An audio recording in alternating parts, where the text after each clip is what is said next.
핸델의 메시아, 멘델스존의 엘리야와 함께 세계 3대 오라토리오로 일컬어지는 하이든의 천지창조는 빛의 창조 순간을 가장 잘 보여준 대작입니다. 태초의 혼돈 상태를 보여주기 위해서 시작 부분은 서곡이 C 단조, 그것도 라르고 느리게 분위기가 좀 암울한 그런 분위기 속에서 시작이 됩니다. 그런데 단조로 흐르던 이 노래가 일시에 C장조로 바뀝니다.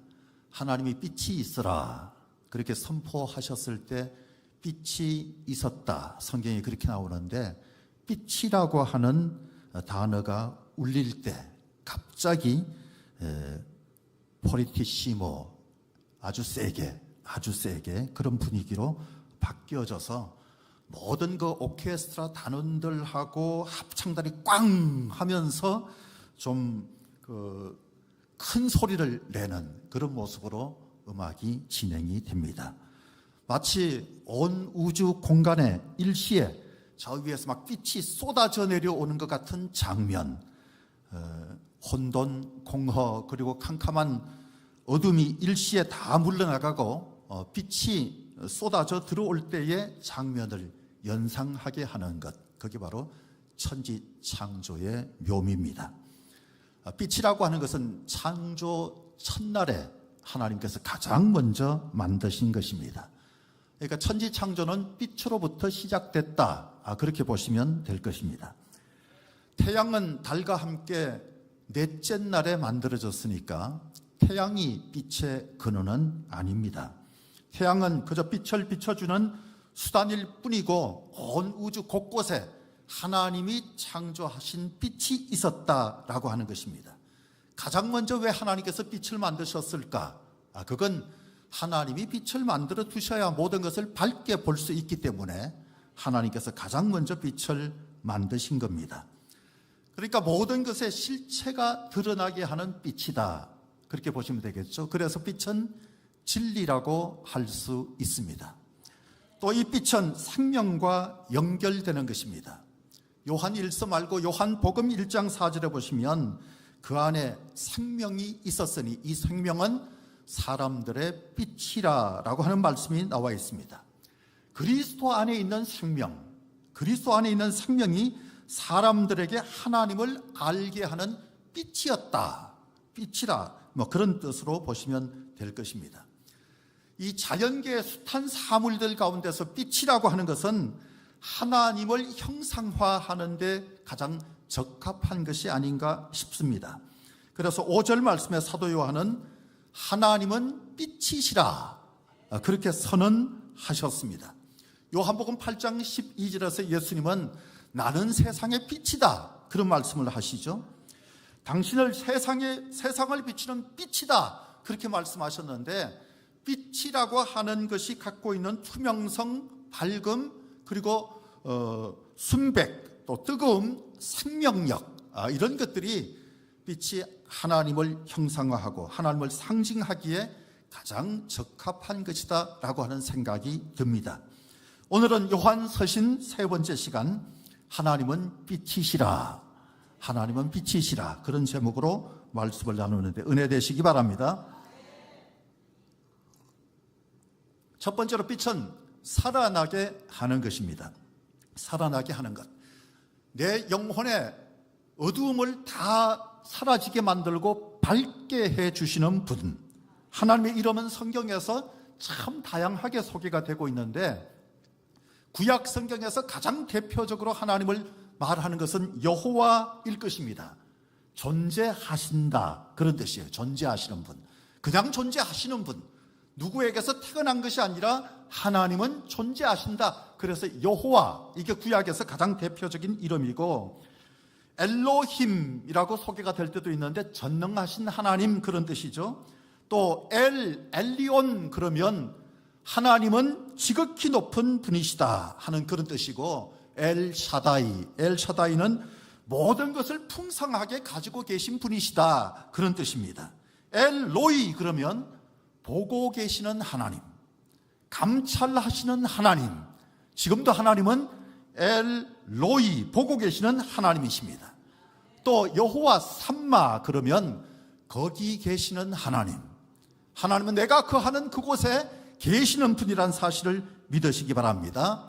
또 여호와 칡케뉴, 그러면 의로우신 하나님, 의로우신 하나님 그런 뜻이고, 여호와 메카디슈켐, 그러면 거룩하신 하나님, 거룩하신 하나님. 또 체바오트, 여호와 체바오트, 그러면 만군의 하나님, 만군의 하나님이라는 뜻입니다. 그 외에도 여호와 이레, 예비하시는 하나님, 여호와 니시, 승리의 깃발 되시는 하나님, 여호와 라파, 고쳐주시는 하나님, 여호와 샬롬, 평화를 뜻하는 것이 샬롬, 평화를 끼치시기에 부족함이 없는 그런 하나님이시고, 여호와 라아, 그러면 목자 되시는 하나님, 목자 되시는 하나님. 임마누엘이라고 하는 이름도 있죠. 우리와 함께 계시는 하나님. 그러니까 다양합니다, 하나님의 이름이. 신약에서도 사도 요한이 요한복음에서 하나님은 말씀이시다, 말씀이시다, 그렇게 설명을 했고, 또 하나님은 길이시고 진리시고 생명이시다, 그렇게 말했는데, 요한 1세에 와서는 오늘 본문에 하나님은 빛이시다, 그리고 4장 8절에서 하나님은 사랑이시다, 그렇게 소개를 합니다. 하나님은 사람들마다 자기가 체험하는 하나님이 있는 거예요. 그러니까 하나님을 체험하고 보니까 하나님은 여호와 라파의 하나님이신 거예요. 고쳐주시는 하나님, 그래서 하나님을 고쳐주시는 분, 그렇게 부르게 된 것입니다. 구약에 등장하는 하나님의 이름이 사회적이고 정치적인 측면이 강하다고 한다면, 신약의 하나님 같은 경우 요한이 부른 하나님은 감각적이고 좀 실존적인 이름이라고 보시면 될 것입니다. 구원도 마찬가지, 구약에 보면 좀 집단 그리고 민족 차원의 구원에 초점이 맞춰져 있다면, 신약은 철저하게 개개인의 구원, 개개인의 실존적 구원에 초점을 맞췄다, 그렇게 보시면 되겠습니다. 빛, 사랑, 생명, 사도 요한이 굉장히 즐겨 사용하는 단어들인데, 이 단어 하나하나가 근원적인 단어입니다. 근원적인 언어, 그리고 매우 감각적인 언어예요. 요한이 직접 만나고 증언했던 나타난 생명 예수 그리스도, 그분은 그냥 인격체 또는 한 종교의 창시자가 아닙니다. 인간과 모든 우주를 구성하는 핵심인 생명 그 자체라고 보시면 될 것입니다. 또 요한이 예수님을 통해 만났던 하나님도 마찬가지, 하나님을 우주의 근원인 빛 그 자체이시다, 그렇게 설명을 하고 있습니다. 타락 이후에 인간의 영혼, 죄로 말미암아 꺼져 있는 상태, 꺼져 있는 그런 상태 또는 불빛이 아주 희미한 상태였는데, 예수님을 만나면서 변화가 일어났습니다. 등불 심지에 불을 붙이면 온 방안이 다 환해지는 것처럼 예수 그리스도를 영접하는 순간 우리의 영혼이 환해지는 거예요. 우리의 마음도 환해지는 거예요. 불이 켜지는 거예요. 밤하늘에 별이 빛나듯이 우리의 영혼이 빛나기 시작하는 것. 아무리 칠흑 같은 밤이라 할지라도 등불이 길을 밝혀내는 것처럼 우리의 운명이 환해지게 하는 빛, 환해지게 하는 빛, 살아나게 하는 역할을 한다, 그렇게 보시면 될 것입니다. 그래서 그때 우리가 하는 고백이 바로 하나님은 빛이시다, 하나님은 빛이시다. 이 고백은 사도 바울이 다메섹 도상으로 막 가고 있는 도중에 경험을 하고 난 다음, 하나님을 만나는 경험을 하고 난 다음에 했던 고백이기도 한데, 사도행전 26장 13절에 보면 하늘로부터 해보다 더 밝은 빛이 나와 내 동행을 불러 비추는지라. 그 빛이 얼마나 눈부신지 땅에 엎드러졌다. 그리고 바울은 눈이 멀었다. 눈이 멀었다. 볼 수가 없었던 거예요. 그런데 그날이 예수님 만나는 날이었습니다. 예수님을 만난 거예요. 진짜 빛이신 하나님을 만난 것, 하나님을 만난 것. 그래서 사도 바울의 고백이기도 한데 우리도 역시 하나님을 꼭 만나야 될 줄로 믿습니다. 우리가 왜 하나님을 만나야 합니까? 슬픔이 없는 사람이 아무도 없는데, 그죠? 고통이 없는 사람이 아무도 없는데 그 모든 슬픔과 고통 다 물러가게 하는 하나님. 무슨 약 먹었더니 효과가 참 좋더라도 많이 얘기합니다만 약보다 더 센, 하여튼 구약도 있고 신약도 있고 다 있어요. 다 있어요. 다 효과가 아주 좋은 약입니다. 여러분, 꼭 하나님이 최고의 치료자, 최고의 구세주란 사실을 고백할 수 있기를 바랍니다. 이사야 60장 20절에 보면 다시는 내 해가 지지 아니하며 내 달이 물러가지 아니할 것은 여호와가 내 영원한 빛이 되고 내 슬픔의 날이 끝날 것임이라. 슬픔은 끝났다. 슬픔은 이제 끝났다. 그렇게 선언할 수 있기를 바랍니다. 사람은 밝은 데서 살면 낙천적이 됩니다. 흑인들에게 이 일조량이 많으니까 흑인들은 걷는 것도 춤추는 것 같이 걷습니다. 그래서 그게 흑인들의 특징이에요. 빛을 많이 받았기 때문에 그렇게 되는 겁니다.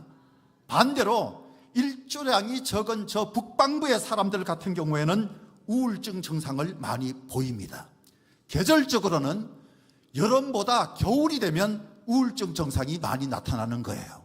일조량이 적어서 자꾸 집안에 들어가기 때문에 그렇게 이제 좀 우울한 모습으로 삶을 살 수밖에 없게 되는데, 일조량이 적으면 행복 호르몬인 세로토닌이 부족해지는 것이 그 원인이 된다는 사실.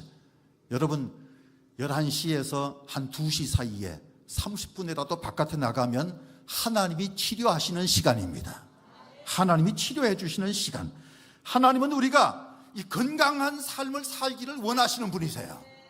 이 건강한 삶을 살도록 이 빛을 비춰주시는데 가장 강력한 빛을 비춰주시는 시간이 있어요. 그리고 충분히 비춰주시니까 남들이 다 받아버릴까 봐 걱정할 이유도 없습니다. 이사야 30장 26절에 여호와께서 자기 백성의 상처를 싸매시며 그들의 맞은 자리를 고치시는 날에는 달빛은 햇빛 같겠고 햇빛은 7배가 되어 7날의 빛과 같으리라. 막 강력한 은혜를 베풀어 주시겠다고 하는 그런 약속인 거죠. 여러분, 최고의 광치료, 최고의 빛 치료를 경험하시기를 바랍니다. 태양도 도움이 많이 되는데 하나님의 빛과 비교할 수 있겠습니까? 말라기 4장 2절에 내 이름을 경외하는 너희에게는 공의로운 해가 떠올라서 치료하는 광선을 비추리니, 치료하는 광선을 비추리니 너희가 나가서 외양간에서 나온 송아지같이 뛰리라. 하나님의 빛은 치료제예요. 최고의 치료제예요. 태양의 강한 빛에 세균들이 멸절하는 것처럼 우리 영혼의 상처들을 고치시는 빛을 비춰주시는 하나님. 의사의 처방은 그대로 따르려고 노력하면서 하나님의 말씀은 무시하고 지내시는 상당한 성도 여러분. 의사들은 진단을 잘못할 수도 있고 처방을 잘못할 수도 있고 부작용이 따를 수 있지만 하나님의 처방은 완벽하신 처방, 하나님의 진단도 완벽하신 진단, 그리고 하나님의 약은 부작용이 없다는 사실. 꼭 좋은 약들이 많은 시대지만 하나님의 치료제, 하나님의 치료제를 우선적으로 받아들이겠다고 하는 자세를 가지시기를 바랍니다. 아픈 부위에 손을 얹고, 아픈 사람이 모두가 있을 것입니다만 손을 얹고 질병과 상처 위에 빛이 있어라, 질병과 상처 위에 빛이 있어라 선포해 보시기를 바랍니다. 어떤 분은 싱크대가 막혀서 물이 잘 내려가지 않으니까 들었던 말씀이 생각이 나서 싱크대를 향해서 빛이 있어라 그랬더니 물이 싹 내려가더랍니다. 빛이 있어라, 할렐루야, 빛이 있어라, 그렇게 선언하면서 삶을 살아야 하는 것. 문제는 사람들이 자꾸 하나님의 빛을 피하려고 하는 게 문제예요. 자꾸 피하려고 해요. 안 됩니다. 하나님의 빛이 탐조등처럼 우리가 어떤 곳에 있든지 간에 비추어 주시는데 우리가 다 주인공들이에요. 우리가 다 하나님이 보시는데 주인공. 시편 139편 11절 12절에 보면 내가 혹시 말하기를 흑암이 반드시 나를 덮고 나를 두른 빛은 밤이 되리라 할지라도 주께서는 흑암이 숨기지 못하며 밤이 낮과 같이 비추이나니 주에게는 흑암과 빛이 같음이니이다. 하나님은 택한 자가 반드시 돌이키도록 만드시는 하나님, 하나님의 사람으로 만드신다는 사실 기억하십시오. 하나님은 우리를 살리는 빛이십니다. 나를 살리는 빛이 되신다는 사실. 두 번째, 빛은 어둠과 공존할 수 없습니다. 어둠을 완전히 몰아내지 않으셨습니다. 그리고 빛과 나누어서 어둠을 밤이라고 하는 것에 다 몰아 넣으신 거예요. 밤이라고 하는 것에 몰아 넣으셨어요. 그 이유는 캄캄한 어둠을 통해서 창조의 아침이 얼마나 큰 은혜인가를 깨닫게 하시고, 또 내가 밝은 데서 직접 보는 거잖아요. 보는 것이 얼마나 큰 은혜인지를 깨닫게 하기 위해서 어둠도 남겨두신 것. 인생은 밤이 있어야 아침의 기쁨을 압니다. 또 밤이 있어야 철이 들어요. 밤이 있으면 사람이 철이 든다는 사실. 어둠을 알아야 빛의 소중함을 아는 것. 이사야 시편 30편 5절에 보면 그의 노여움은 잠깐이요 그의 은총은 평생이로다. 저녁에는 울음이 깃들지라도 아침에는 기쁨이 오리로다. 할렐루야. 아침에는 기쁨이 온다. 물론 어두움은 혼돈입니다. 흑암이 깊음 위에 있고 창조 이전에 무질서로 돌아간 것처럼 깜깜합니다. 하지만 빛은 어둠과 공존할 수 없기 때문에 빛이 비치면 어둠은 사라질 수밖에 없다는 사실. 어둠이 빛을 이길 수는 없습니다. 여러분 1장 5절 말씀에 보니까 요한복음 1장 5절에 빛이 어둠에 비추되 어둠이 깨닫지 못하더라 그랬어요. 어둠이 깨닫지 못하더라. 여기 깨닫지 못하더라라고 하는 말이 카타람바노라고 하는 헬라어인데, 카타는 아래라고 하는 뜻이고 람바노 이건 붙들다, 잡다, 수용하다 그런 뜻이거든요. 그래서 이건 의미가 위에서 내려오는 것을 아래에서 수용하다. 하나님이 내려주시는 것을 받아들인다. 하나님 앞에 대적할 수 없는 거잖아요. 받은 것을 자기의 것으로 만든다 그런 뜻인데, 오늘 우리가 읽은 본문에서는 이기다, 잡다, 누르다 그런 뜻을 가지고 있어요. 그래서 이 1장 5절을 공동 번역으로 보면 그 빛이 어둠 속에서 비치고 있다. 그러나 어둠이 빛을 이겨본 적 없다. 새 번역으로 보면 그 빛이 어둠 속에서 비치니 어둠이 그 빛을 이기지 못하였다. 그렇게 번역했어요. 유대 유머 중에 이런 게 있습니다. 한 제자가 스승에게 하나님이 왜 밤을 깜깜하게 만드셨어요? 하고 물었어요. 그러니까 이 랍비가 대답하기를 일만 하지 말고 잠을 자라는 뜻이야 라고 대답을 했어요. 그러면 깜깜하게 하시지 달과 별은 왜 만드셔서 훤하게 하셨어요? 그러니까 자빠져서 잠만 자지 말고 생각 좀 하라는 거야. 그렇게 이제 대답을 해 주신 거예요. 여러분, 소식통에 의하면 에디슨은 하나님에게 지금도 혼나고 있대요. 왜냐하면 하나님이 낮과 밤을 만드셨는데 밤도 낮처럼 밝게 해서 전기를 발명한 것 때문에 혼나고 있다 하는 그런 소식이 있어요. 여러분, 밤에 일하면 몸이 망가집니다. 그죠? 몸이 망가져요. 생각할 시간이 없어지는 거예요. 상상력도 영적 능력도 점점 희미해지는 것이 되기 때문에 하나님이 어둠을 남겨두신 것도 축복이에요. 밤을 주신 것은 하나님의 선물입니다. 선물이에요. 문제는 밤에만 어두움이 있는 것이 아니라 이 어두움이 한낮에도 우리에게 있어서 어둠이 이 마음을 지배하고, 어둠이 우리의 건강을 지배하고, 어둠이 가정을 지배하고, 삶의 영역을 지배하고 있는 것인데, 여러분, 어둠을 탓하기보다가 한 자루에 촛불을 밝히는 것이 지혜로운 거예요. 왜 이렇게 깜깜하냐, 왜 이렇게 어둡냐, 그래서 못 살겠다, 답답하다, 그렇게 말하지 말고 한 자루에 촛불을 밝혀보십시오. 그러면 캄캄한 방에 불이 켜지는 순간에 온 방이 환해지는 거잖아요. 우리의 영혼이 환해질 수 있다 믿으세요. 빛이 들어오면 어둠은 곧 사라질 수밖에 없기 때문입니다. 어둠과 빛 결코 공존할 수 없는 것. 그런데 여태까지 자꾸 어둠의 일을 하게 된다. 그러면 아직도 빛의 사람이 아닌 거예요. 6절 말씀에 보니까 만일 우리가 하나님과 사귐이 있다 하고 어둠에 행하면 거짓말을 하고 진리를 행하지 아니함이거니와, 그렇게 말했어요. 빛은 진실을 말해요. 어둠의 정체가 드러납니다. 지금 우리나라는 가짜 뉴스가 너무 많고 선동하는 것이 너무 많습니다. 사회 전반이 다 어둡다, 그렇게 말해야만 할 것입니다. 빛은 빛의 행동으로 드러나고 어둠은 어둠의 열매로 드러나는 것. 때로는 교회가 몰지성적이고 반상식적이라는 평가를 듣게 된다 할지라도 진리를 고수해야 되는 것. 말도 안 되는 논리로 과학을 무시한다, 과학을 공격한다 하는 소리를 듣더라도 우리는 창조 과학의 입장에 서야 합니다.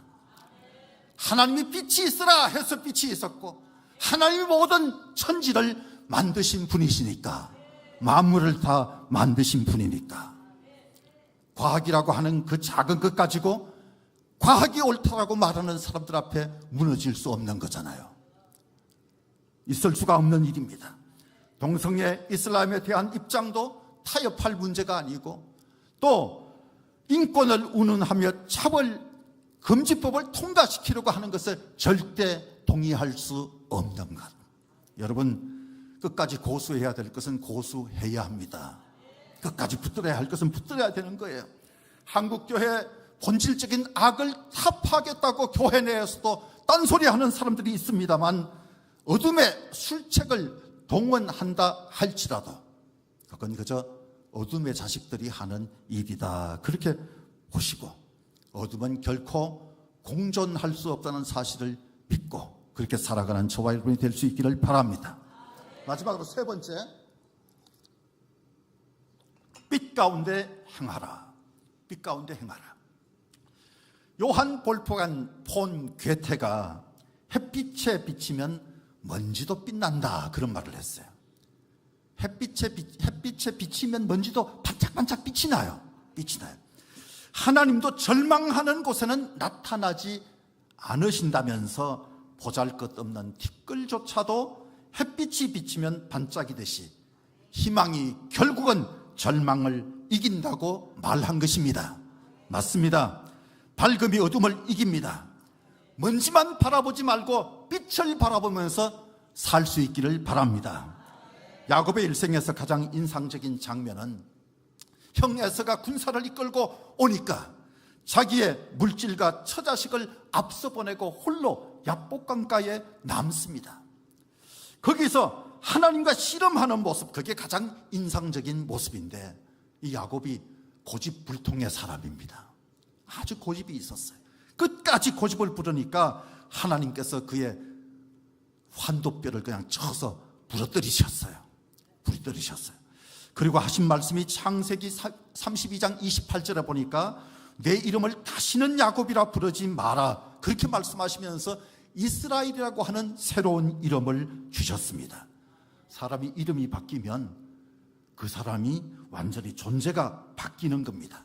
지금까지는 형을 속이고 아버지를 속이고 자기 욕망을 쫓아 이기는 삶을 살아왔던 야곱, 남의 발 뒤꿈치나 잡는 그런 인생이었습니다만, 감히 하나님과 씨름을 하는, 하나님과 맞짱 뜨는 영광스러운 장면을 연출해 낸 거예요. 그리고 밤새도록 싸우고 난 다음에 아침을 맞아서 길을 가는데 그 장면이 참 아름답습니다. 창세기 32장 31절에 보면 그가 브니엘을 지날 때 해가 돋았고 그의 흐벅다리로 말미암아 절었더라. 이 브니엘이라고 하는 것은 하나님의 얼굴이란 뜻이에요. 하나님의 얼굴. 비록 이 환독뼈가 불어서 절룩거리면서 그렇게 가고 있긴 합니다만 여호와의 얼굴에서 흘러나오는 그 빛이 얼마나 찬란한지, 쩔룩거리게 됐다 할지라도 그 햇빛이 그를 감싸니까 가장 행복한 모습으로 걷게 된 것, 여호와의 빛을 본 인생의 모습입니다. 여호와의 빛을 본 인생의 모습. 그래서 본문 7절에서는 그가 빛 가운데 계신 것 같이 우리도 빛 가운데서 행하면 우리가 서로 사귐이 있고 그 아들 예수의 피가 우리를 모든 죄에서 깨끗하게 하실 것이요 라고 했습니다.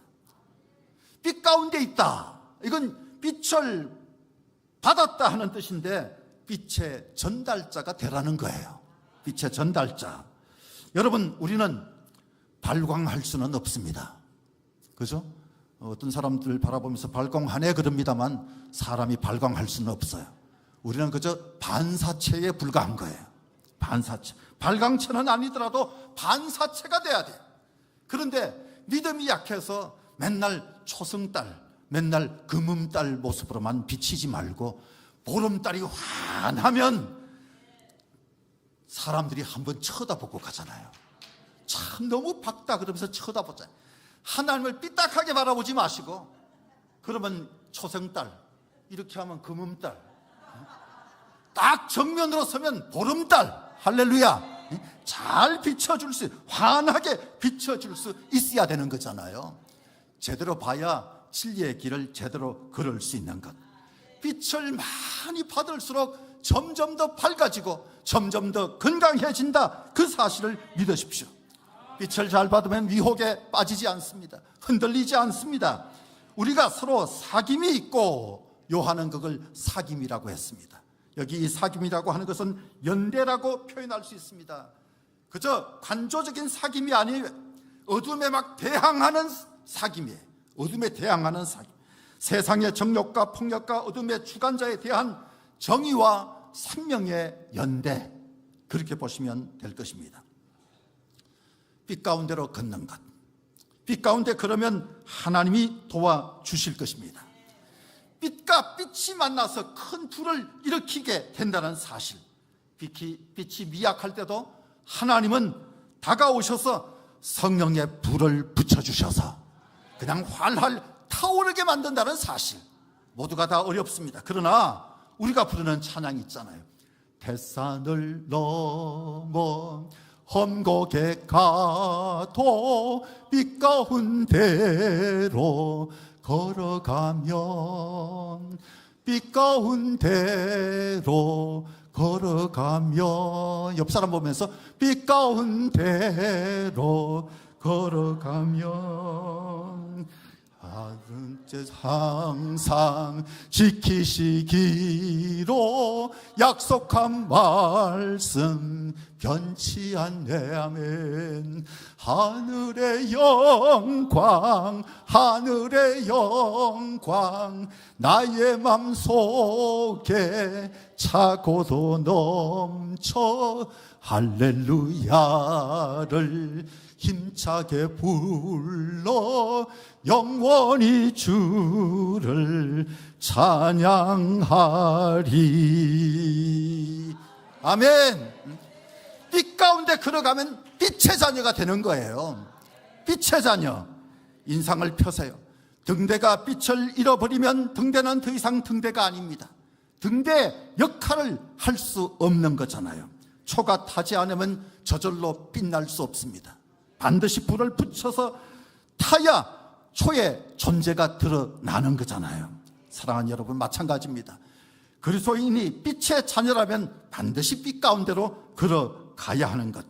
자신을 태워서 세상을 밝혀주신 그리스도처럼 우리를 태워서 세상을 밝히리라.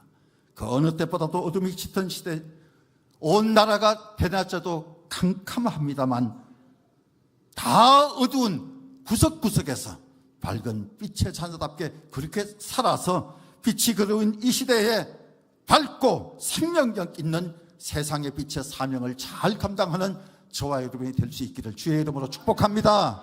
할렐루야. 기도하겠습니다.